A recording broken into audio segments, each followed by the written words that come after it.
Pagi ini terasa sungguh sangat menyenangkan. Tidurku lumayan nyenyak di kamar yang sejuk dan beraroma harum, sungguh sangat berbeda suasana di sini dengan di rumah mama. Ya, tentu saja, tidur tinggal tidur, tanpa harus memikirkan besoknya harus mengerjakan seabrek pekerjaan rumah tangga yang tiada usai. Bangun juga tinggal mandi dan siap-siap berangkat. Tak perlu repot masak segala. Betapa indahnya. Aku bangun lumayan awal, tepatnya pukul 5. Kegiatanku tak banyak, hanya salat, beres-beres kamar yang memang sudah rapi, lalu mandi. Usai mandi dan berpakaian, kuputuskan untuk segera keluar kamar sebab sudah berjanji untuk sarapan bersama dokter Fadi. Baru saja membuka pintu, aku begitu kaget luar biasa sebab tepat di depanku telah berdiri sosok dokter Fadi dalam kondisi yang rapi plus wangi semerbak.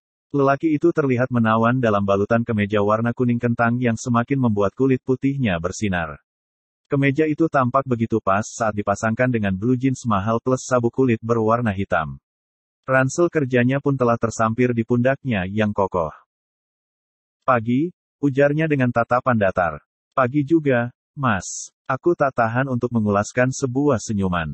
Dia lelaki yang baik. Wajar kan kalau aku memberikan sebuah perlakuan yang baik pula kepadanya. Kita sarapan. Aku pun hanya bisa pasrah saat dokter Fadi membawa menuju sebuah depot yang menjual aneka ragam menu sarapan yang letaknya tak jauh dari kos. Hanya berjarak sekitar 100 meter saja. Masih satu deretan pula. Sarapanku kali ini terasa begitu nikmat. Semangkuk bubur ayam dan secangkir teh manis hangat. Ya Tuhan, rasanya sudah lama aku tak merasakan hidup seindah ini. Sejak menikah, mana bisa aku bangun tidur langsung makan begini. Ya, bersih-bersih rumah. Ya, memasak sarapan. Belum lagi harus membangunkan Mas Rauf yang terkadang memang susah sekali untuk bangun sendiri.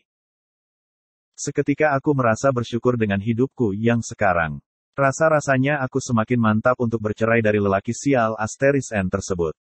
Untuk apa aku pertahankan biduk yang hampir karam, kala nahodanya tak dapat lagi mengendalikan kapal. Aku hanya bisa menurunkan sekoci dan memilih pergi mengarungi lautan seorang diri, saat dia pun sudah enggan untuk berjuang bersama-sama. Silakan tenggelam sendiri dan nikmatilah karma dari perselingkuhanmu itu, Mas Rauf. Sarapan sudah tandas, kami pun memutuskan untuk berangkat ke RS. Bon sarapan tentu saja dokter Fadi yang membayarkan, padahal aku sudah susah payah mengeluarkan sisa uang di dompet dan memberikannya pada si kasir. Namun, dia bersikukuh untuk membayar dan mengembalikan selembar uang 100.000 milikku. Aku tidak enak sebenarnya. Sangat-sangat tidak enak hati. Sampai kapan harus kutelan budi baiknya? Oh, dokter Fadi, jangan bikin aku merasa berutang banyak padamu. Kami lalu tiba di parkiran RS. Lagi-lagi pikiranku mengembara jauh. Bagaimana ekspresi serta tanggapan orang-orang yang kami kenal saat tahu bahwa aku sekarang mengekos bersama dokter Fadi dan bakal sering pergi bareng satu mobil dengannya. Bukankah ini akan menjadi fitnah? Ayo turun, kata dokter Fadi membuyarkan lamunanku yang penuh bimbang. Aku pun mengangguk, aku keluar dari mobil terlebih dahulu dan diikuti olehnya kemudian. Bagaikan disambar petir di tengah siang hari bolong, tiba-tiba seorang lelaki datang dari arah belakang dan menumbuk wajah dokter Fadi dengan membabi buta. Aku syok sekaligus histeris kala mendapati bahwa itu adalah Mas Rauf. Laki-laki bajingan, perebut istri orang. Kesetanan, Mas Rauf memukul lagi dokter Fadi yang kerak kemejanya dicengkeram kuat-kuat. Persis di hadapanku, aku menatap dokter Fadi 2 kali dibukul dengan tinju Mas Rauf yang besar. Rasa takut dan panik langsung menyiram Kuyup Sukma. Akibat syok dan takut untuk melerai keduanya, aku hanya dapat berteriak dengan kencang. Tolong, pita suaraku bahkan hampir terasa mau putus. Rasanya ingin kupukul Mas Rauf. Tapi aku masih syok dan kaki ini begitu keluh sekadar untuk bergerak maju. Tuhan Maha Adil, dokter Fadi kini tak tinggal diam. Dia membalas pukulan Mas Rauf berkali-kali hingga membuat lelaki itu tersungkur.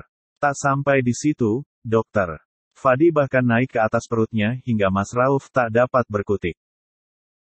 2 orang satpam akhirnya datang untuk melerai.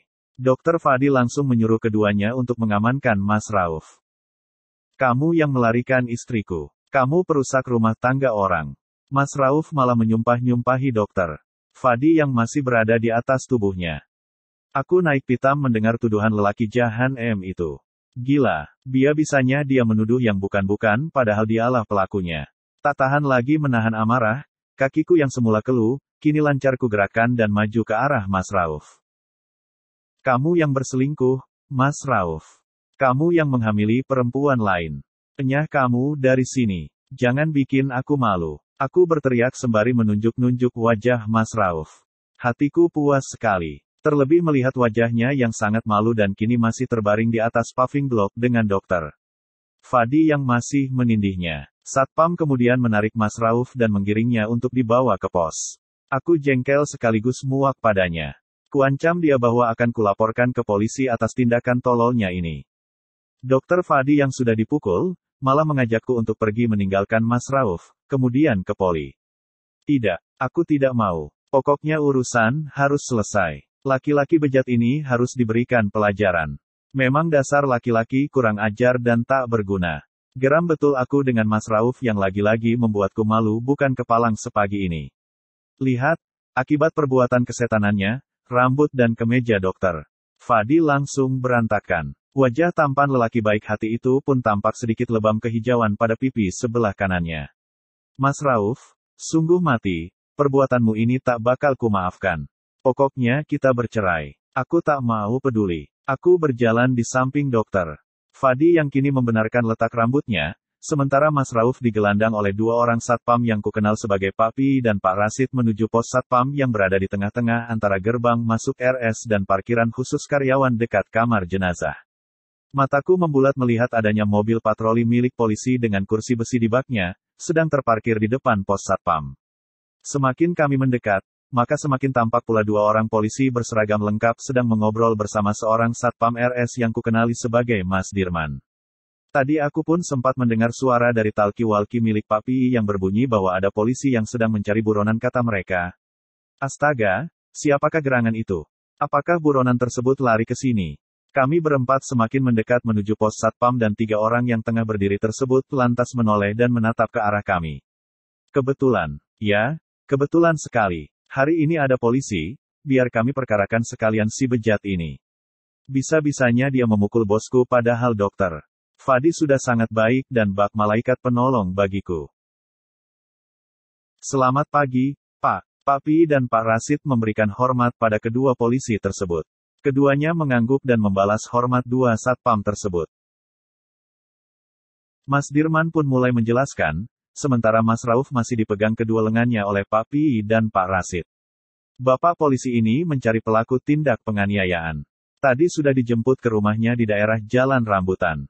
Dek, jantungku serasa henti berdenyut. Jalan Rambutan, itu kan daerah rumah Mas Rauf. Namun, setelah dijemput, yang bersangkutan tidak di rumah dan ibunya bilang sedang mencari istrinya di rumah sakit, lanjut Mas Dirman yang masih muda dan memiliki badan tegap serta wajah yang lumayan. Ya, aku memang geram pada Mas Rauf dan benar-benar ingin memperkarakannya. Namun, aku juga sangat syok saat mendengarkan penuturan si polisi bahwa mereka mencari sosok lelaki yang tinggal di Jalan Rambutan dan sedang mencari istrinya ke rumah sakit. Mataku membelalak besar saat kedua polisi itu sudah mengenali siapa lelaki yang digiring oleh satpam rumah sakit kami dan dengan sigapnya, kedua polisi yang sama-sama masih berusia muda tersebut menangkap lengan Mas Rauf. Bersambung.